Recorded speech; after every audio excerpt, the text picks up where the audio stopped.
Ackerman, who was the executive producer, was interested in doing a show about a witch. He then hired Saul Sachs to write the pilot. I remember telling my wife, you know, this is a good script. There's only one thing wrong with this. I don't think it should make a series. Because if this woman could do magic and solve all her problems, that's what drama is made of. Conflict, problems. Sam, I'm not saying you were entirely wrong. Sheila had it coming, but you went a little far. For a while there, it was kind of hard to tell which witch was which. Sam. And then I came up with the idea, her husband doesn't want her to do it. She's trying to break the habit. I'm only trying to say that you broke your promise. You gave me your word, no more, stuff. It's a little harder to break the habit than I thought. And once I came up with that, I thought, now it could be a series. Maybe I can taper off. At the same time, Bill Asher, who was the director and the producer of the show and also married to Elizabeth Montgomery, the star, came into Harry Ackerman's office at then Screen Gems TV, and they had an idea for a show called The Fun Couple. They said, your idea is very similar to this. Read it and see what you think. We have it, and we like it. And sure enough, instead of the woman being rich, she would be a witch. And they went home and read it and loved it. And we were on our way. So my wife's a witch. Every married man has to make some adjustment.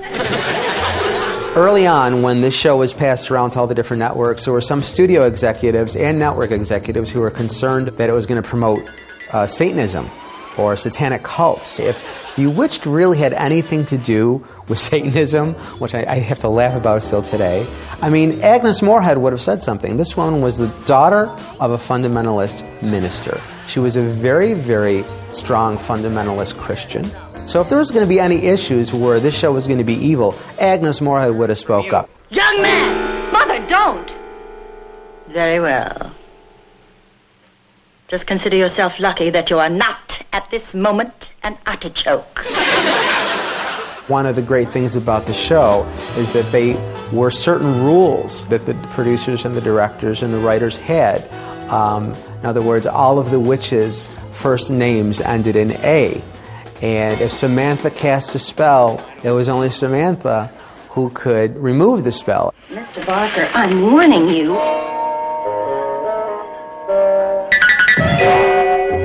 What are you doing out here all alone? Oh, I'm not alone.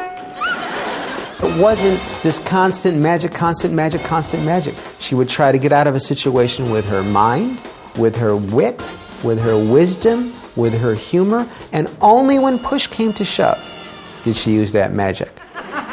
That's my client. You don't want to even hear what happened.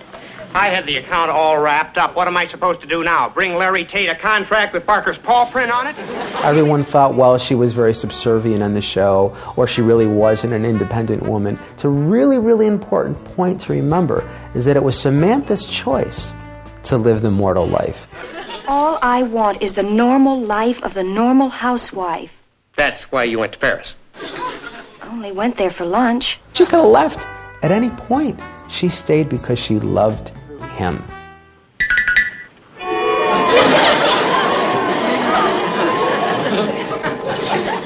Samantha? I know, no hocus pocus. So sue me. It was worth it.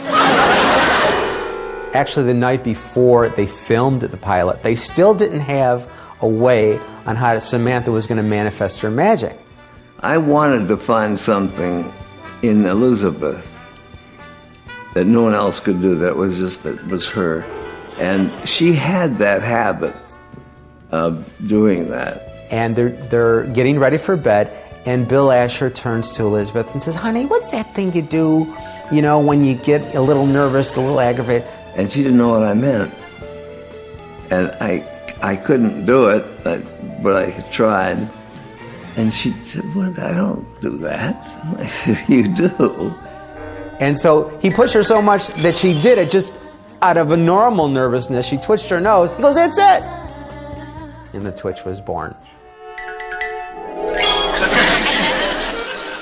And it's a very, very important thing to remember is that when you do this at home, don't twitch your nose. You move your upper lip and the nose falls into place like this.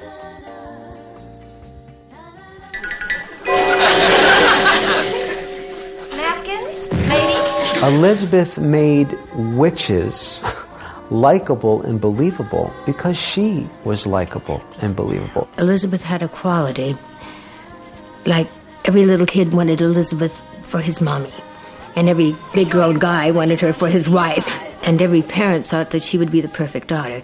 She just had that quality that was real and lovable, and everyone identified with it. Working with Elizabeth was wonderful. We worked together for 8 years, and in that time, there was never any problems.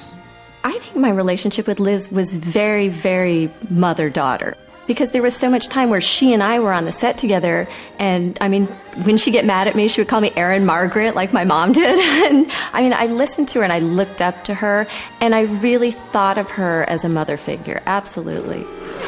Samantha, are all our children... Of course, darling. What did you expect? I wanted the witch to pick for her husband a mortal who was an ordinary guy. And that was why we got Dick York. There was a very strong chemistry between Dick York as Darren and Elizabeth Montgomery as Samantha on that show. You really believed that they were in love. I just want you to know how lucky I think I am. Thank you, darling.